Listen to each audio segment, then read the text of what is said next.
Kaya daw kumampi sa Amerika si Presidente Bongbong Marcos ay para mabawi ang kanilang kayamanan. Ayan ang kumakalat ngayon sa social media mga kutsero dahil sa pinublish ng isang magazine na Asia Weekly. Ayan, pero bago natin pag-usapan yan mga kutsero, tayo muna ay magsha-shoutout sa mga ibigan natin sa Sendwave. Ayan, kung kayo po ay nasa US, UK, Canada, Italy, France, Spain, Ireland, and Belgium, ay pwede na po ay magpadala sa Pilipinas sa pamamagitan po ni Sendwave. Ang gagawin nyo lang ay i-download ang Sendwave app. Gawa kayo ng account dyan, ilagay nyo pa ang account details nyo. At pwede na po ay magpadala sa GCash, cash pickup sa mga pawn shops, at sa iba't ibang mga bangko rin sa Pilipinas. At kung kayo po ay first-time user ng Sendwave, pag ginamit nyo po ang promo code ng Coach Jared, ay makakuha kayo ng karagdagang $20 free credit. Kaya yan, gamitin na po si Sendwave for all of your remittance needs. Okay? So, may nag-send sa akin itong link na to. May nag-send sa akin itong link na to. Ayan, yan. Ito, ayan, sinend ito sa akin. Ito yung picture. Di ba? Di natin maiintindihan yan. Mandarin yata yan eh. Or, I don't know, di ko alam. Di mo nakakapagbasa ng Chinese. Basta Chinese siya. Ang hirap intindihin. Pero, ang sabi dito, nung nag-post, ito. Pakita ako sa inyo. Ayan. Hindi ko pala napakita kanina. ito yung front page. Ayan yung front page ng magazine. Ayan. Tapos, ito yung sinabi nung nag-post. Ayan, kung sino man tong mama o ale na to. Ang sabi niya, lagot si Bongbong Marcos. Lagot daw. In the latest edition of Asia Week Chinese, correction, hindi po siya Asia Week. It is Asia Weekly. Okay. Sister company ng Asia Week. The magazine draws from many inside sources the reason why Marcos Jr. made the 180-degree in PH foreign policy and turned against China. Yan ang sinabi. PBBM made a Faustian bargain with the Americans to reclaim the 61 billion of Apolacay's estate. Yan, 61 billion doon ng kanilang ama na si Ferdinand Ederlin Marcos. So ito ngayon yung chismis dyan. Hindi raw talaga yan tungkol sa hindi raw talaga yan tungkol sa bansa. Hindi raw yan tungkol sa pagtatanggol sa bansang Pilipinas at sa teritoryo ito. Pero ito raw ay dahil sa pagbawi ng $61 billion na nasa Amerika daw, sa estate, no? Na nasa Amerika. Okay. Cheesemax. Chisms to. Tapos meron pa siyang, ayan, may mga what do you call this? Dinagdag pa. Yan. Okay. Yan, may mga ganyan-ganyan. May Hong Kong Media Company pa raw tungkol dyan. Okay. Ang dami niyang pinost. Okay. So, ang dami.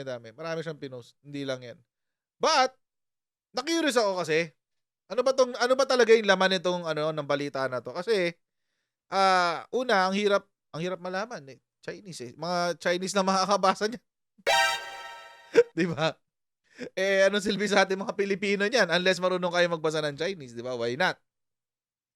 Pero ako hindi. So, kailangan ko paano ko malalaman yung laman nito? Syempre, titingnan natin yung nakatranslate sa English. Ang pangalan po, ang English name niya, ay kung susulat siya sa English ay Yaju Zhukan. Hindi ko alam kung tama yung pagkaka-pronounce ko, pasensya na. Pero yan yung pangalan niya. Yaju Zhukan.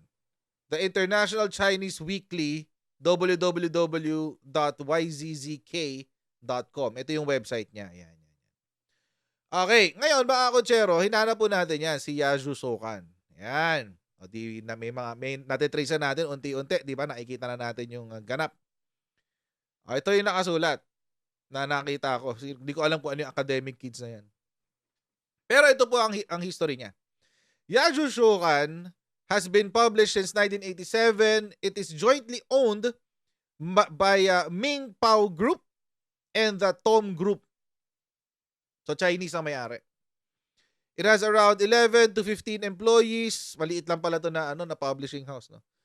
It has been and is now the world's only international Chinese weekly issued on Sundays. And it analyzes and reports international current issues based on Chinese people's values and perspectives. Yun naman pala. Napakalino naman ang pagkakasulat nito, ano? Ulitin natin. It analyzes reports and international current issues based on Chinese people's values and perspectives. Sa madaling salita, ang mga binabalita dito ay base sa pananaw ng mga Chinese. Wow. Okay, so what good will that do? Alam na natin pala kung gaano ka-bias tong newspaper na to. Itong weekly na to. Pero meron nga nag-mention na ito raw ay Asia Week. Sinabi kasi ni ate or kuya, hindi natin alam kung ate kuya siya. So sinabi niya na Asia Week daw to. Bakit Asia Week? Kasi ang nag-umpisa na itong magazine na to ay yung dating editor-in-chief, no? Si O'Neill. Yan, si O'Neill. Siya ang nag-umpisa nito. Ng Asia Week. Siya yung nag-umpisa ng Asia Week, siya rin nag-umpisa nung what do you call this? Nung magazine na yun. Anong pangalan?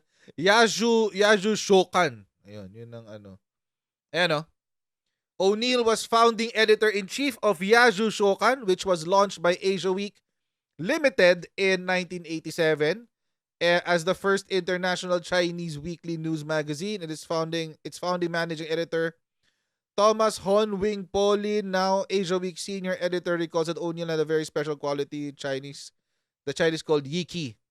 Okay, Yichi. I don't know how to pronounce that.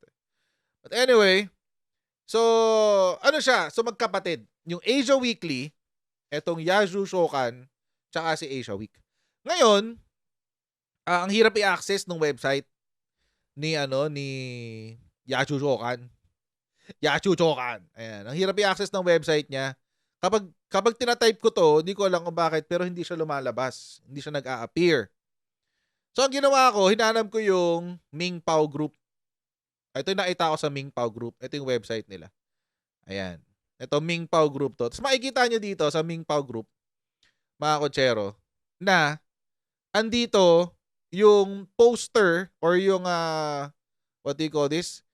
Yung front page nung sinasabi nila na naipag-usap daw si Presidente sa Amerika para i-unfreeze yung assets at ang usapan daw ay i-traitor si China. Yun ang sinasabi nila. Okay. So, pag kinlik nung kaya ko lang napuntahan yung actual website ng Yaju Shokan ay nung kinlik ko to, kaya napunta na ako dito. Yan. O, di ba? English na yan. Actually, kaya ko lang na yan kasi kaya lang to lumalabas ngayon ng English kasi ginoogle translate ko siya. Hindi ako ay, my goodness, mali. Balik. Ayan, bumalik sa Chinese. Bumalik tuloy sa Chinese. Ayan, no. Wala na, di ko na maiintindihan uli yan. O, ngayon, pag kinlik itong poster na to, ayan, pag kinlik nyo yan, ito yung headline, di ba? Ayan, no. Yan yung headline. Tapos, actually, dalawa po yung article na isinulat ng Asia Weekly. Hindi lang po isa. Ito pa po yung isa. Ayan, o, yan. Ito, magkahiwalay po na article yan, dalawang yan. Pero ito muna yung tinignan ko. Pag kinlik nyo po yan, ito po yung lalabas. Ito na. Ito na ngayon yung full text. Actually, di pa nga full text. Ayun, may Chinese pa nga eh. Di pa nga siya full text. Hindi pa to full text kasi para makuha mo raw yung buong kwento, kailangan mong mag-subscribe sa kanila. Kailangan bumili ng subscription sa kanila. Ayoko. Ayoko sila bigyan ng pera ko, di ba?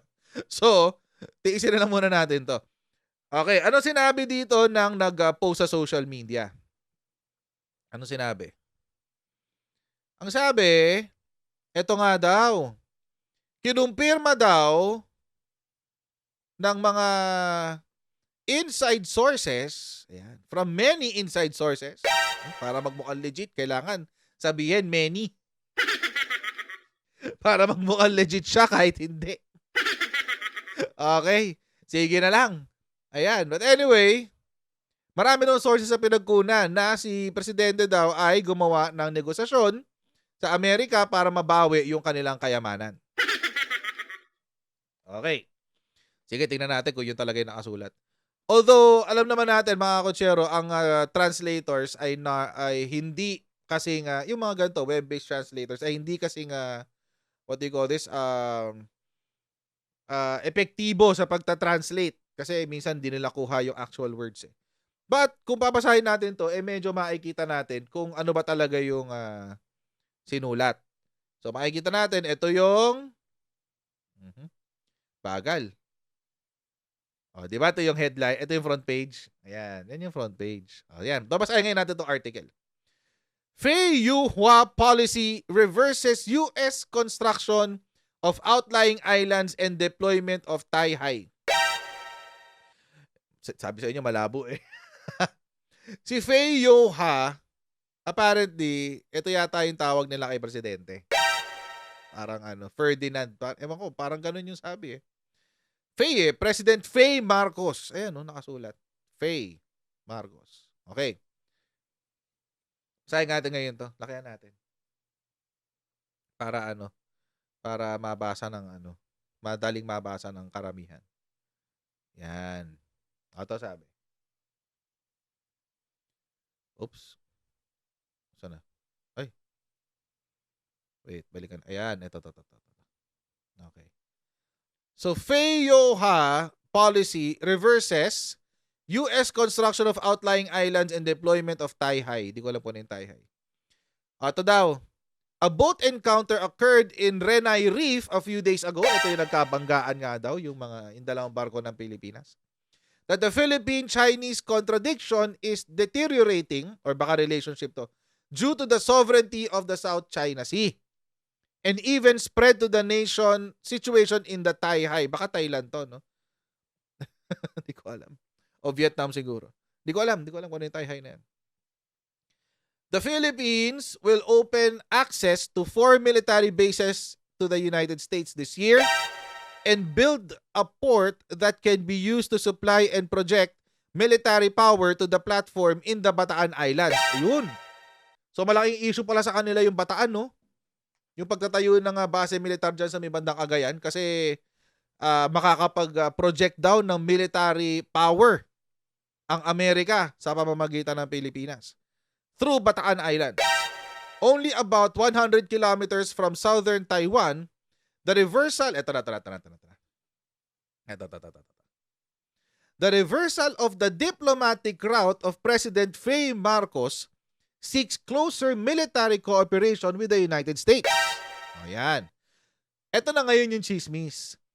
The family of Little Marcos has a large number of assets that are still frozen in the United States and may be used as chips by the United States as a delicate variable for the deployment of the left and right seas. Yun. Ito siguro yung sinasabi nila na parte na multiple sources daw. Maski naman yung pagkakasulat ng magazine, hindi sila sigurado. Ayun, may be used. May be used as chips. Yun ang sinabi nitong magazine. May be used. Pwedeng gamitin. So, ang mga kotsero, ito pong magazine na to ay walang pinapakita na konkreto. Chismax. Tabloid style writing to, guys. Ayan, kitang-kita naman eh. The family of Little Marcos has a large number of assets that are still frozen in the United States and may be used as chips by the United States as a delicate variable for the deployment of the left and right seas. So, ang gusto nila sabihin dito, mga kotsero, ginagamit daw ng Amerika si Presidente Bongbong Marcos para mabawi ng pamilyang Marcos ang kayamanan nila sa US. Diba? Siraan mo yung kaaway mo sa pamamagitan ng isang chismis. Pero ang totoong issue dito, mga kotsero, ay yun nangyari sa sa West Philippines nitong nakaraan. Tapos kinuwento na nila yung nangyari, yung banggaan. Ayan, no. Okay, so yan. Paulit-ulit lang. The family of Little Marcos has a large number of assets, etc., etc. At 6:14 on October 22, near Renai Reef, Faye, number 2 yacht under Chinese warning, crossing the Chinese Sea Police ship. So tumawid daw yung barko natin sa barko nila. A slight collision occurred. So yun ang propaganda nila sa China. Nagpupulis lang daw ang Chinese Coast Guard sa kanilang sovereign seas. Tapos, humarang daw yung Philippine ship kahit na binigyan na ng babala ng Chinese Coast Guard. So at 8 o'clock, the Philippine Sea Police took the initiative to reverse, robbing the parked Joan Sancha Fishing 0003 ship starboard side. Di sabihin binangga, 'di ba merong isang picture na magkadikit yung Coast Guard natin tapos yung sa China. Tapos ang sinasabi nila inatrasan daw ng Pilipinas yung kanilang barko. Sila pa rin pala ang biktima, no?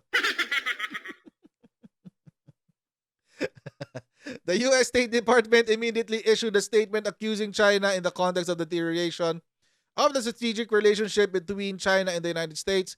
The relationship between China and China has been rubbing in various fields. China and China. So, ang pangit talaga ng translator, no? Which eventually led to the outbreak of collision. Baka China and Philippines. Kaya China and China, no? Outside Renai Reef, the Philippines had often nourished on Huangyan Island. And the Philippine Coast Guard recently said that it had formulated a plan to seize Huangyan Island. The wrestling of the three countries of the United States and China, Africa in the South China Sea will focus on the Huangyan Island in the short term. So ang propaganda sa China, mga kotsero, tayo daw Pilipinas ay aagaw ng teritoryo nila. Ito yung sa yung sa BRP Sierra Madre. So, ano ba naman itong magazine na to? Parang tayo pa raw yung nang-aagaw. Ay. Ito yata yung binabasa ng mga Chinese doon. Tapos change of position after May's visit to the United States. Tapos hindi na tapos, hindi na kinumpleto. Ayan. Kasi kailangan mo na magbayad. Ayoko magbayad. So, bahala kayo sa buhay nyo. But definitely, dito pa lang may mga makikita na tayo na idea kung ano yung propaganda na pinapakalat ng Chinese Communist Party. Una, na ang Pilipinas ay nang-aagaw ng isla. Paki-explain nga yan, Chinese Communist Party, paano kami mga agaw ng isla na mas malapit sa amin kaysa sa inyo?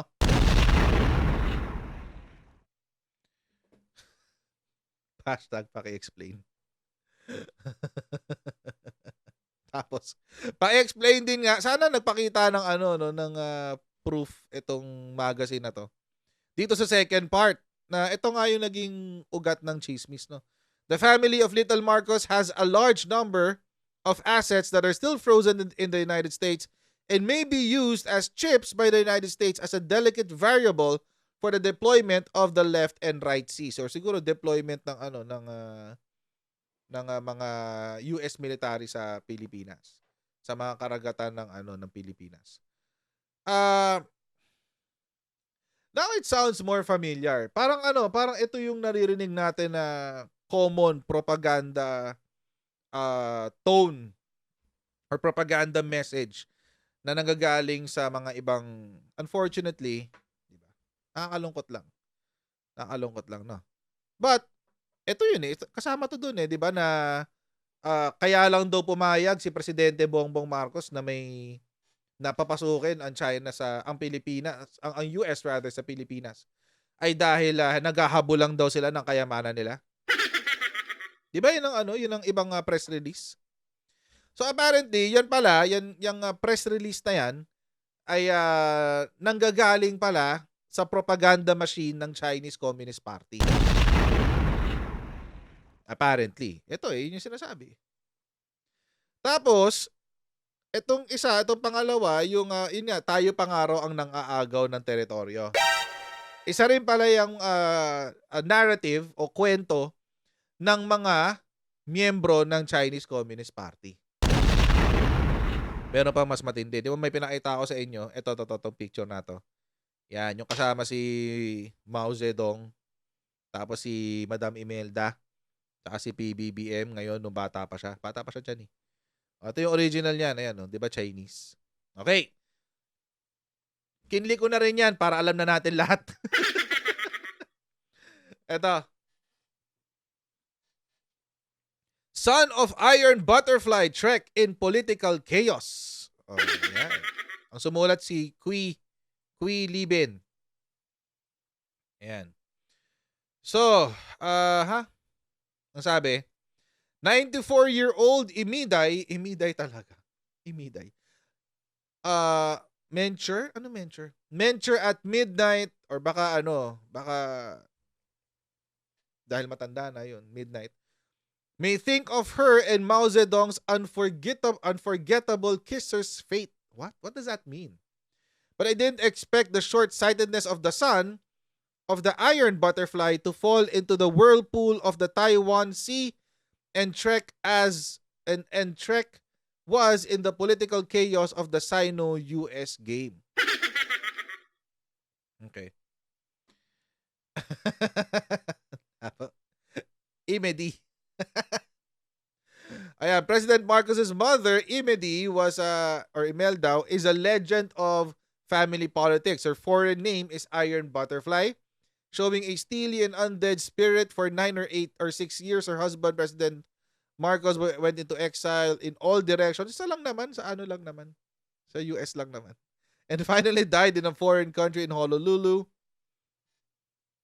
Okay, so maraming kwento tungkol kay Imelda. Tapos, ito yung kay ito na kay Mao Zedong. Ayan. For 1974, Imedi also visited China with his son Marcos and met Mao Zedong. Mao Zedong, who was already old at the time, kissed her hand enthusiastically and touched the head of the 17-year-old Marcos. The atmosphere was warm, embracing each other separately, showing that Zhong Fei is the Asian vein. Okay. Okay.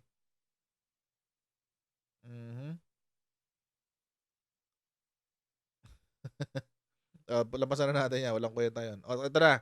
Today, the son of the Iron Butterfly also attempts to fly into the jungle of power. With Zhu Yi between the seams of the Sino-US game, these are all power games of the political family. Their wishful thinking is, diplomacy has no eternal enemies, no eternal friends, only eternal interests. So dinamay niyo pa pala si Madam Imelda sa kalokohan nyo, no? Mga Chinese kayo. Nananahimik yung matanda, dinamay nyo pa. Banglase. Eto daw, sabi, wala raw namang tatagal sa mundo kundi interest lang. Their wishful thinking. Yung wishful thinking daw ng pamilya. Ayun, nakasulat to. These are all power games of the political family. Buong pamilyang Marcos. Their wishful thinking is, diplomacy has no eternal enemies, no eternal friends, only eternal interests. Nanahimik yung matanda eh. Ayan, Marcos underestimated China's energy and forgot his mother's emotional imprint of the year and Mao Zedong, or kiss diplomacy, but instead fell to the United States to allow the US military to build a military base on the Philippine island near Taiwan, which is equivalent to intervene in disputes on both sides of the Taiwan Sea. So, etong article na to, gigil na gigil sila kasi pinayagan daw natin pumasok sa Pilipinas ang US at ang kanilang positioning ng narrative nila is kasi tutulong ang Amerika sa Taiwan. Alam naman natin na na there's a high likelihood of that happening if China invades Taiwan. Yon. Wag ko tayo magpabola, mga kakutsero. Alam naman natin na mangyayari talaga yon, oo. Kung itutuloy ng China yung plano nila. So, this all boils down to the belligerent attitude or political attitude of the Chinese Communist Party. Ito hong gulo na to ay nag-uumpisa at matatapos lang sa Chinese Communist Party. Okay, ito pa sabi. May advice si Kuya kung sino masumulat nito. Sabi niya, in the long run, this is definitely against the national interest of the Philippines. O sino mga kinukumbinsin nito? Because the US policy on the Philippines is a short-term use. From South Vietnam to Afghanistan that year, it was all abandoned by the chaos and it was difficult to last. Parang may naririnig tayong gantong mga narrative sa Pilipinas, di ba? This is actually subject to the electoral politics of the United States. It may be changed to change the policy when the president is changed. Finally, the Philippines is involved in the naval battle and can be said to be unpaid. Yun. Naririnig ko rito sa mga pro-China people. Itong this very statement, no. So, we can glean something into this. Una, na ito daw ay nakadepende sa politika ng Amerika. At dahil nag-iiba-iba ng presidente, magbabago din daw yan in the future. So, ang ending, sa huli, ang Pilipinas maiiwan nga. Parang gano'n na sinasabi nila. Di ba yan din ang inaasahan ng China na mangyari sa Pilipinas na magkaroon ng pangulo na friendly sa kanila? Huwag plastic. Yan ang totoo. Yan ang katotohanan. Ito pa isa. So, inulit nila yung sinabi kanina. The son of the iron butterfly came out because it wanted to please the United States. To obtain the United States to unfreeze the family's frozen property in the United States, but this was only in the interest of the family, not the national interest of the Philippines. Di ba? So, ang mga kotsero, ang gusto mangyari nito ng magazine na to, na propagandista ng China, okay? Take note, ha? Take note. This is this publishing house is China-owned, Chinese-operated, and for the most part, is a China propaganda machine. So ano ang propaganda? Unang propaganda, pumayag lang si President Bongbong Marcos na ipapasukin ang EDCA sa Pilipinas dahil gusto nilang mabawi ang kayamanan ng pamilya nila. Napasama pa yung buong pamilya ng Marcos, no? Nananahimik si Madam Imelda, dinamay-damay nyo dito. Ayun ang unang propaganda. Pangalawang propaganda, ito. Na dahil magpapalit ng Pangulo ang Amerika, ay maiiwan ang Pilipinas high and dry. Yun ang pangalawang propaganda. Na naririnig din natin yan dito sa mga, alam niyo na, sa mga pro-China people. Tapos, dun sa kanina, eto, pangatlo, na tayo doon Pilipinas ang nang-aagaw ng teritoryo. Yan yung pangatlo. Okay? And I guess that's it. Tsaka pagpagdating doon sa accident, tayo, humarang lang daw kasi tayo kaya tayo nabangga. Labo nyo, men. May video na nga eh. May video na nga. Tapos lalabuan nyo pa. So mga kotsero, what can we glean from this article? Well, apparently, it's a pointless article actually. Kasi ngayon, malalaman natin na this has nothing to do with actual, very intellectually dishonest pa nga yung pagkakaano eh. Binanggit na nila na kaya daw pumanig si Presidente Bongbong Marcos sa US para mabawi yung kayamanan ng pamilya. Hindi ba kayo nagpakita ng ebidensya? My goodness. Chismis eh. Chismis na chismis, mga kotsero. And it's Well, again, this is only a translation of the actual article. Sana meron po makakuha ng full text nito, nung full text, no? Para makita talaga natin kung ano ang laman. Malay naman natin, isinulat nila yung kung ano yung kinuwento ng source nila o what have you. Di ba? Pwede naman yun. Sana may makakuha at mag-translate sa atin ng mas kainti-intindi kasi medyo malabo yung translation dito eh. But for the most part, mga kotsero, we understand that, okay, balik natin. Si Yaju Zhokan ay ginagawa yung kanilang analysis at mga reports sa international issues base sa values at perspectives ng mga Chinese. Ibig sabihin, ang audience nila ay mga Chinese citizens. At para ma-build up yung kanilang sarili at para makapagkalat ng propaganda for the Chinese people, sumusulat sila ng mga balita nila na obvious na kasinungalingan talaga. Sino ang pinakamalapit na example natin yan? Malamang sa malamang, of course, si Krappler. Si Krappler yan, ganyan. Si Perafiles, ganyan. Propagandista. Sila yung local version natin nitong anong pangalan ulit nito? Yaju Zhokan. Yaju Zhokan.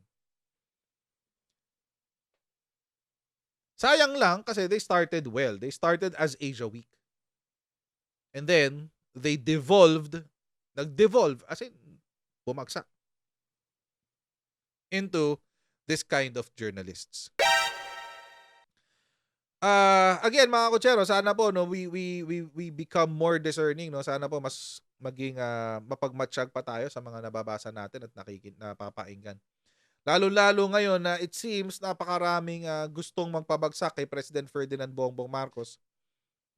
Hindi lang po dito sa Pilipinas, but now it seems a party in the international community, merong isang partido sa ibang bansa na gusto ring gawin that same thing. Gusto ring gawin yun. So, bago po tayo magpapaniwala sa mga nababasa natin sa kung saang source, mas maganda una, hanapin muna natin kung nasaan siya. Pangalawa, kung kaya nating intindihin, mas maganda makuha natin ang buo. Although dito naman yung sa pinakita ni whoever that person posted, no, it seems it's really for propaganda. It's just for it's a propaganda machine for the most part. And let's see, abangan natin kung may katotohanan talaga yan. Kasi kung totoo yan, ilabas niyo na yung totoong kwento dyan para makumbinsin nyo kaming mamamayang Pilipino. So hanggang dito na lang po muna ang video na ito, mga kotsero. At huwag nyo pong kalimutan mag-subscribe sa Coach Jared YouTube channel. Follow nyo rin po ang aking Facebook page. And paki-like na rin po itong video na to kung nagustuhan nyo siya para malaman ni YouTube na gusto nyo yung mga ginagawa natin dito. And I'll see all of you in our next Coach Jared Live. Alright, so bye everyone. See you next time. Bye!